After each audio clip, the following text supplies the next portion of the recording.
जरा एक पल के लिए सोचिए, हफ्तों की कड़ी मेहनत के बाद एक शानदार डिजाइन तैयार होता है। स्क्रीन पर हर रंग, हर पिक्सल एकदम सटीक और खूबसूरत लग रहा है। हाँ, और फिर हजारों रुपए खर्च करके उस भारी भरकम फाइल को प्रिंटिंग के लिए भेज दिया जाता है। बिल्कुल। और कुछ दिनों बाद जब प्रिंटर से वो बड़े बड़े बक्से आते हैं ना, तो बहुत ही उत्साह के साथ पहला ब्रोशर बाहर निकाला जाता है और अचानक सारी खुशी गायब हो जाती है। एकदम, मतलब जब उसे मोड़ा जाता है तो बीच से रंग फट रहा होता है, कागज हाथ में एक सस्ते बिल की पर्ची जैसा महसूस हो रहा होता है और पूरी की पूरी छपाई एकदम धुंधली सी लगती है। और मैं बता दूं, ये किसी भी डिजाइनर का सबसे बुरा सपना है। लेकिन विडंबना ये है कि ज्यादातर मामलों में गलती डिजाइन की नहीं होती, बल्कि उस चीज की होती है जिसे हम सबसे ज्यादा नजरअंदाज करते हैं, यानी वो सतह जिस पर डिजाइन छप रहा है, हमारा कागज। सही कहा। हम लोग स्क्रीन पर काम करने की इतने आदी हो गए हैं कि हमें लगता है कागज बस एक सफेद सपाट कैनवस है, जबकि असल में ऐसा बिल्कुल नहीं है। हाँ, असल में ये अपने आप में एक पूरा भौतिक विज्ञान है। और आज के हमारी इस गहराई से की गई चर्चा का मिशन भी यही है। आज हम कागज के इस अदृश्य विज्ञान को डिकोड करने वाले हैं। बिल्कुल। और आज के हमारे जो स्रोत हैं वो graphic design reference plus specification किताब के चैप्टर 7 से लिए गए हैं। हाँ, जो पूरी तरह से कागज की बारीकियों पर आधारित है। आज हम सिर्फ ये नहीं जानेंगे कि कागज के प्रकार क्या होते हैं, बल्कि ये समझेंगे कि कोई कागज काम कैसे करता है।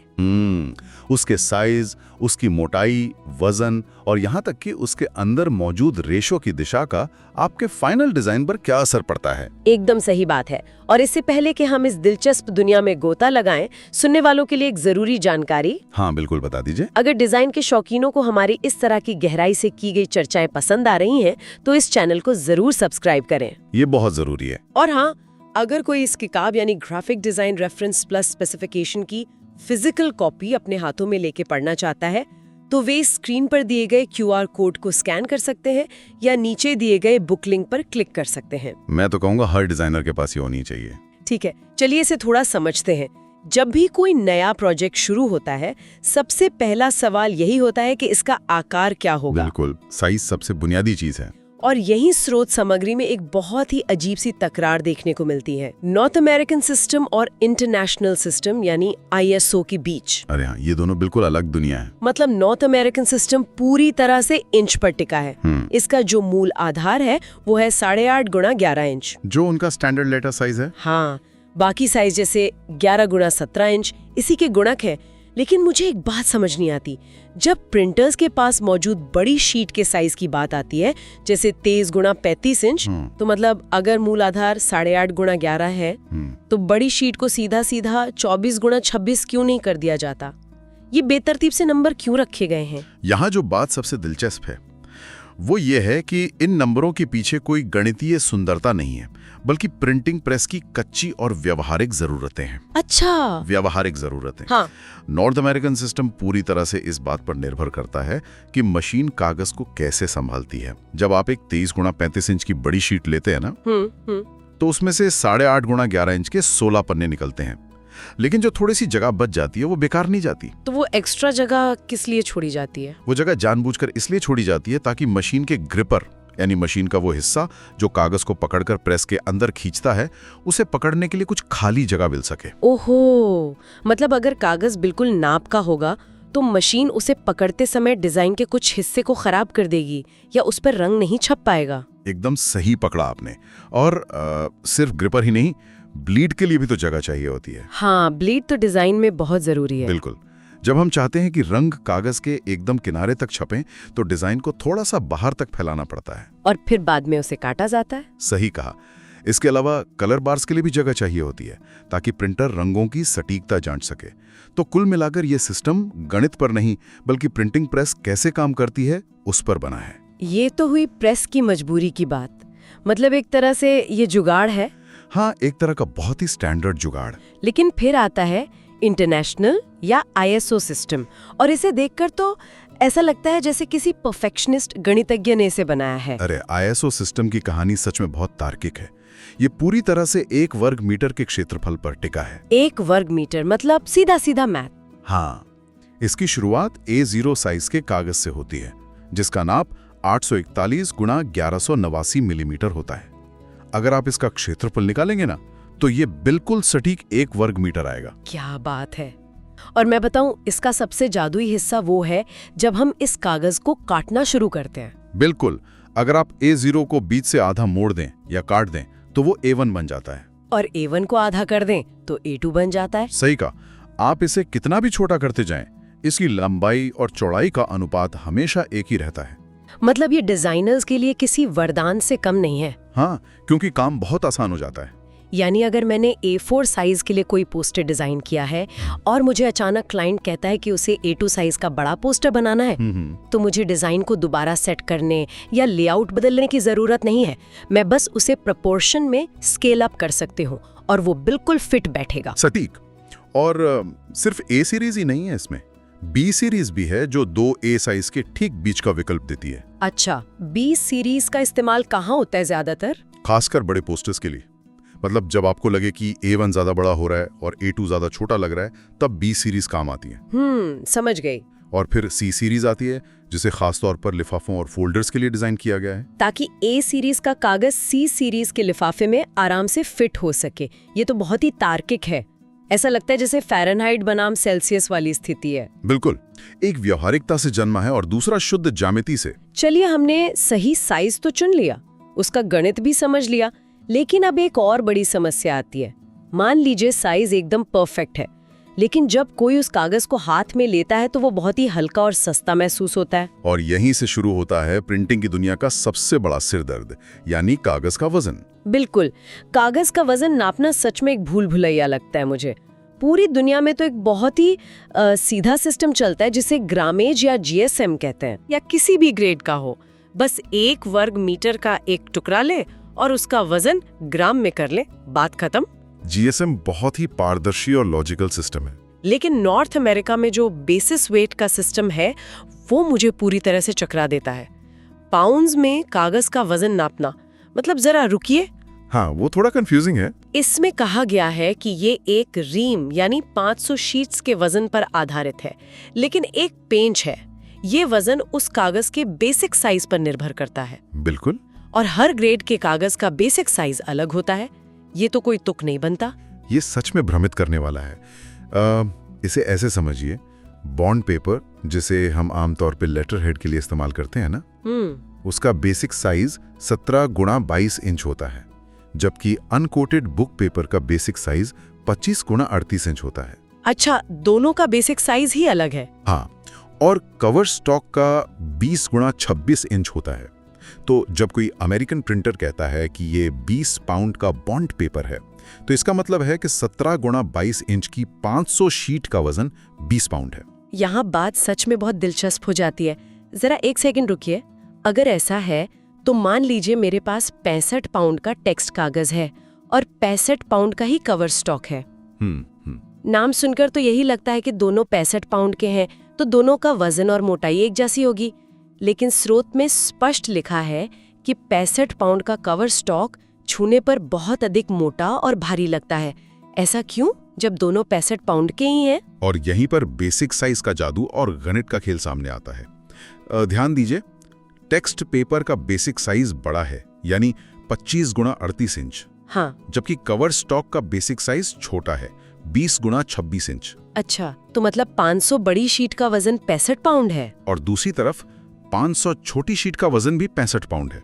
अब आप खुद सोचिए, अगर उन छोटी शीटों को 65 पाउंड के वजन तक पहुंचना है तो उन्हें भारी होना पड़ेगा। बिल्कुल, उस कागज के रेशों को बहुत अधिक सघन और मोटा होना पड़ेगा। ओहो, अब मेरी समझ में आया।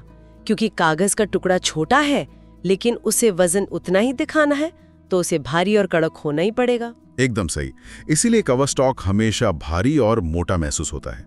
लेकिन एक डिजाइनर के तौर पर मैं सोच रही हूँ, क्या इन दोनों सिस्टम्स यानी GSM और बेसिस वेट के बीच तुलना करने का कोई आसान तरीका है? हाँ, इसके लिए कुछ फॉर्मूले और मल्टीप्लायर्स होते हैं। हर बेसिक साइज के कागज को GSM में बदलने का एक अलग मल्टीप्लायर है। अच्छा, कैसे? उदाहरण के लिए 25x38 इंच वाले टेक्स्ट पेपर के लिए ये मल्टीप्लायर 1.48 है। तो अगर आपको 100 पाउंड के टेक्स्ट पेपर को कन्वर्ट करना है तो उसे 1.48 से गुणा करने पर 148 GSM आ जाएगा। ये तो फिर भी ठीक है। लेकिन डिजाइनर्स को हर वक्त ये गणित करने की जरूरत नहीं होती। मार्केट में बेसिस वेट और कैलिपर के इक्विवेलेंस चार्ट आसानी से उपलब्ध होते हैं जो ये काम आसान कर देते हैं। चलिए वजन की इस उलझन से थोड़ा बाहर निकलते हैं। मान लेते हैं कि हमने वजन तय कर लिया, लेकिन वजन का मतलब हमेशा मोटाई नहीं होता है ना? बिल्कुल नहीं, वजन और मोटाई अलग अलग चीजें हैं। यहाँ स्रोत में 3 शब्द बहुत बार आए हैं, कैलिपर, बल्क और पीपीआई। हाँ, जब हम कागज की असली छूकर महसूस होने वाली मोटाई की बात करते हैं ना, तो हम वजन नहीं बल्कि कैलिपर की बात कर रहे होते हैं। तो ये कैलिपर नापते कैसे हैं? कैलिपर को इंच के 1000वें हिस्से में मापा जाता है, जिसे पॉइंट्स कहते हैं। जैसे अगर कोई कागज 0.007 इंच मोटा है तो वो 7 पॉइंट का कागज कहलाएगा। अच्छा, तो क्या इसका कोई व्यवहारिक इस्तेमाल है या ये सिर्फ कागज बनाने वालों के तकनीकी ज्ञान के लिए है? अरे इसका बहुत बड़ा व्यावहारिक इस्तेमाल है। जैसे यूएस पोस्टल सर्विस मेलिंग के लिए बहुत सख्त नियम बनाती है। अगर आप कोई पोस्ट कार्ड भेज रहे हैं और उसका कैलिपर उनके तय मानकों से कम है तो उनकी छटाई करने वाली मशीनें उस कार्ड को फाड़ देंगी या उसे प्रोसेस ही नहीं करेंगी। बाप रे, ये तो बहुत बड़ा जोखिम है। अगर डिजाइनर ने ध्यान नहीं दिया तो क्लाइंट का पूरा पैसा बर्बाद। बिल्कुल। और ये बल्क क्या होता है? मैंने अक्सर नोटिस किया है कि अगर हम एक ही वजन के 2 अलग-अलग कागज लें तो भी उनकी मोटाई अलग-अलग महसूस हो सकती है। बल्क का सीधा सा मतलब है वजन के मुकाबले कागज कितना फूला हुआ है, और ये इस बात पर निर्भर करता है कि कागज की सतह यानी इसकी फिनिश कैसी है। अच्छा, फिनिश का इससे क्या लेना देना? देखिए, जो कोटेड कागज होते हैं जिन पर चिकनी परत चढ़ी होती है वे अक्सर पतले होते हैं और उनका बल्क कम होता है, जबकि जो अनकोटेड कागज होते हैं जिनके रेशे खुले होते हैं वे अधिक फूले हुए होते हैं। तो ये बुनियादी तौर पर सर्दियों के कपड़ों जैसा है ना? सर्दियों के कपड़े मतलब एक हल्की लेकिन बहुत फूली हुई ऊनी स्वेटर के बारे में सोचिए। वजन में कम है लेकिन सूटकेस में बहुत जगह घेरती है। तो ये हमारा अनकोटेड कागज हो गया जिसका बल्क ज्यादा है। अरे वाह। और दूसरी तरफ एक भारी लेकिन एकदम पतली लेदर जैकेट है, वजन ज्यादा है लेकिन जगह कम घेरती है। ये हमारा कोटेड कागज है। ये सच में एक बहुत ही शानदार और सटीक तुलना है, और इस सूटकेस में जगह घेरने वाली बात से ही हमारा अगला कॉन्सेप्ट जुड़ता है। कौन सा? अगर हम इसे बड़ी तस्वीर से जोड़कर देखें तो बात आती है पीपीआई की, यानी पेजेस पर इंच। मुझे लगता है कि पब्लिशिंग इंडस्ट्री में ये सबसे अहम चीज होगी, जो लोग किताबें छापते हैं। बिल्कुल सही। सोचिए, एक पब्लिशर है जिसे 500 पन्नों की कोई मोटी किताब छापनी है। उसके लिए ये जानना सबसे जरूरी है कि वो किताब बुक स्टोर की शेल्फ पर कितनी जगह घेरेगी। हाँ, या उसका कवर कितना चौड़ा होना चाहिए। एकदम। और इसी चीज को पीपीआई से मापा जाता है। इसका मतलब है कि 1 इंच की मोटाई में उस खास कागज के कितने पन्ने फिट होंगे। और इसका गणित भी बहुत दिलचस्प दिया है स्रोत ने। इसमें बताया गया है कि आप 8 पन्नों यानी 4 शीट का कैलिपर नापते हैं और फिर उसे 8 से भाग दे देते हैं। हाँ, यही फॉर्मूला है। और इससे पब्लिशर को पता चल जाता है कि किताब की बाइंडिंग के लिए जो स्पाइन या रीढ़ बनेगी वो कितनी मोटी होनी चाहिए। बिल्कुल, जिससे कवर डिजाइन एकदम सटीक बैठे। ठीक है, तो अब तक हमने साइज, वजन और मोटाई को काफी अच्छे से समझ लिया है, लेकिन एक डिजाइनर या क्लाइंट के नजरिए से सबसे बड़ा सवाल ये होता है कि इस पूरे प्रोजेक्ट में मेरा कितना पैसा लगेगा और कागज की बर्बादी कैसे रोकेगी। और यहीं पे getting the most from a sheet का सिद्धांत काम आता है। कागज की बड़ी शीट से डिजाइन के पन्ने इस तरह से काटे जाने चाहिए कि वेस्ट ट्रिम यानी बर्बाद होने वाला हिस्सा कम से कम हो। जैसे स्रोत में एक उदाहरण था कि 38 गुना 50 इंच की शीट से 9 गुना 12 इंच के 16 पन्ने कैसे सही तरीके से काटे जाते हैं। हाँ, और इसके लिए पेपर एस्टिमेटर का इस्तेमाल किया जाता है। सही कहा ना? एकदम सही। ये एक बहुत ही व्यवस्थित तरीका है ये जानने का कि एक बड़े स्टैंडर्ड कागज से आपके मनचाहे साइज के कितने टुकड़े निकल सकते हैं। ये उसको उस संख्या से भाग दे देते हैं। लेकिन इसमें एक और चीज जुड़ती है। क्या? जिसे स्पॉइलेज कहते हैं। स्पॉइलेज मतलब जो कागज छपाई के दौरान खराब हो जाता है। बिल्कुल। जब मशीन में रंग सेट किए जा रहे होते हैं या जब प्रिंटर रंगों के सही संरेखण यानी रजिस्ट्रेशन की जांच कर रहा होता है, तब कुछ कागज अनिवार्य रूप से बर्बाद होते हैं। हाँ, वो तो मशीन सेट करने में ही लग जाते हैं। इसीलिए एक अच्छा एस्टिमेटर हमेशा इस स्पॉइलेज को पहले ही गिनकर कुल कागज का ऑर्डर देता है, ताकि आखिरी समय में कागज कम न पड़ जाए। ये तो हुई सारी गणित और पैसे बचाने की बात, लेकिन डिजाइन का एक बहुत बड़ा हिस्सा उसकी फील या एहसास होता है। हाँ, मतलब टेक्सचर और सब। हाँ, कागज छूने में कैसा लगता है। यहाँ फिनिश और ग्रेन का काफी जिक्र है। फिनिश तो हम समझ सकते हैं कि कोटेड कागज चमकदार होते हैं, जैसे सुपर कैलेंडर्ड हाई ग्लॉस वाले। हाँ, और अनकोटेड में लिनिन, लेड या कॉकल जैसे अलग अलग टेक्सचर्स होते हैं। लेकिन मुझे ये समझना है कि ये ग्रेन क्या चीज है। ऐसा लगता है जैसे ये पूरी प्रिंटिंग प्रक्रिया का कोई छुपा हुआ विलेन है। विलन तो नहीं, लेकिन अगर इसे नजरअंदाज किया गया ना तो ये आपके पूरे प्रोजेक्ट को तबाह जरूर कर सकता है। अच्छा, इतना जरूरी है ये? बहुत ज्यादा। जब कागज फैक्ट्री में मशीन में बन रहा होता है तो उसके सारे रेशे यानी फाइबर्स एक ही दिशा में बहते हैं और उसी दिशा में सेट हो जाते हैं। इसे ही कागज का ग्रेन कहते हैं। अगर रेशे कागज की लंबाई के समानांतर हैं तो उसे ग्रेन लॉन्ग कहते हैं, और अगर चौड़ाई के समानांतर है तो उसे ग्रेन शॉर्ट कहते हैं। लेकिन इससे इतना फर्क क्यों पड़ता है? डिजाइनर को क्या लेना देना कि रेशे किस तरफ है? जरा कल्पना कीजिए, आपने किसी क्लाइंट के लिए 5,000 रुपए प्रति कार्ड के हिसाब से एक बेहद शानदार, मोटा और महंगा वेडिंग इनविटेशन डिजाइन किया है। अच्छा, ठीक है। लेकिन आपने प्रिंट करते वक्त ग्रेन का ध्यान नहीं रखा। जब वो कार्ड बीच से मोड़ा जाता है तो वो कागज की रेशों की दिशा के खिलाफ मुड़ता है। ओहो। नतीजा क्या होगा? वो महंगा कागज मुड़ने वाली जगह से खुरदरा हो जाएगा, उसकी सतह फट जाएगी और वो किसी सस्ते खराब कार्ड जैसा दिखने लगेगा। बाप रे, मतलब आपका सारा बेहतरीन डिजाइन, क्लाइंट का सारा पैसा उस एक फोल्ड पर बर्बाद हो गया। बिल्कुल। और सिर्फ फोल्डिंग की बात नहीं है। अगर आप बिजनेस कार्ड्स काट रहे हैं और आपने उन्हें ग्रेन के खिलाफ काटा है तो वे हाथ में बहुत कमजोर और लपलपाते हुए महसूस होंगे। यानी वो कड़कपन नहीं आएगा उनमें। हाँ, इसके अलावा जब कागज मल्टी कलर प्रिंटिंग के लिए मशीन के रोलर्स के बीच से गुजरता है ना तो उसमें थोड़ी सी नमी आती है और वो खिंचता है। और कागज हमेशा ग्रेन की दिशा के विपरीत ज्यादा फैलता है। अगर ग्रेन सही नहीं है तो रंग एक के ऊपर एक ठीक से नहीं बैठेंगे और पूरा डिजाइन धुंधला हो जाएगा। ये तो सच में दिमाग खोल देने वाली बात है। कागज कोई निर्जीव चीज नहीं है, ये मशीन के अंदर लगभग सांस लेता है और खिंचता है। एकदम सही समझा आपने। चलिए अब इस पूरी चर्चा को थोड़ा व्यवहारिक बनाते हैं। हमने बहुत सारी थ्योरी समझ ली है। बिल्कुल। अब मैं आपको कुछ सिनेरियो देती हूँ और इस स्रोत के पेपर यूसेज गाइड के आधार पर आपको बताना है कि वहाँ कौन सा कागज सबसे सही रहेगा। एक चीट शीट बनाते हैं श्रोताओं के लिए। तैयार है? बिल्कुल तैयार हूँ, चलिए शुरू करते हैं। ठीक है। मान लीजिए मैं एक बहुत ही हाई एंड लग्जरी रेस्टोरेंट के लिए मेन्यू कार्ड डिजाइन कर रही हूँ। मुझे चाहिए कि वो ग्राहकों के हाथ में भारी लगे, कड़क हो, और अगर उस पे गलती से थोड़ी वाइन गिर भी जाए तो वो तुरंत खराब ना हो। मैं क्या इस्तेमाल करूँ? इसके लिए आपको कवर स्टॉक का इस्तेमाल करना चाहिए। Cover stock? हाँ, ये 60 से 130 पाउंड की रेंज में आता है। ये काफी मोटा, कड़क और टिकाऊ होता है। मेन्यू कार्ड्स के लिए एकदम परफेक्ट। बढ़िया। अब दूसरा सिनेरियो, मुझे अपने पड़ोस में एक साधारण सा विज्ञापन बांटना है। मुझे 10,000 फ्लायर्स छापने हैं और मेरा बजट बहुत ही टाइट है। यहाँ क्या चलेगा? यहाँ बॉन्ड या राइटिंग पेपर सबसे सही रहेगा। ये 16 से 28 पाउंड का होता है, जो हम रोजमर्रा में इस्तेमाल करते हैं। बिल्कुल। ये हल्का होता है, फोटोकॉपी या साधारण छपाई के लिए बेहतरीन है और आपके टाइट बजट में भी एकदम फिट बैठता है। और अगर मुझे कोई कंपनी की वार्षिक रिपोर्ट या कोई मैगजीन छापनी हो जिसमें बहुत सारी चमचमाती हुई तस्वीरें हों, तब आपको कोटेड बुक पेपर की तरफ जाना चाहिए, जो 40 से 100 पाउंड तक आता है। कोटेड वाले में ऐसा क्या खास है? इसकी चिकनी सतह की वजह से स्याही कागज के अंदर नहीं सोखती, बल्कि सतह पर ही रहती है, जिससे आपकी तस्वीरें एकदम स्पष्ट और जीवंत दिखती हैं। समझ गई। और अगर किसी ऑफिस के लिए फाइल फोल्डर्स बनाने हो जिन्हें रोज खींचा और पटका जाता हो, वहां आपको सबसे मजबूत कागज की जरूरत है।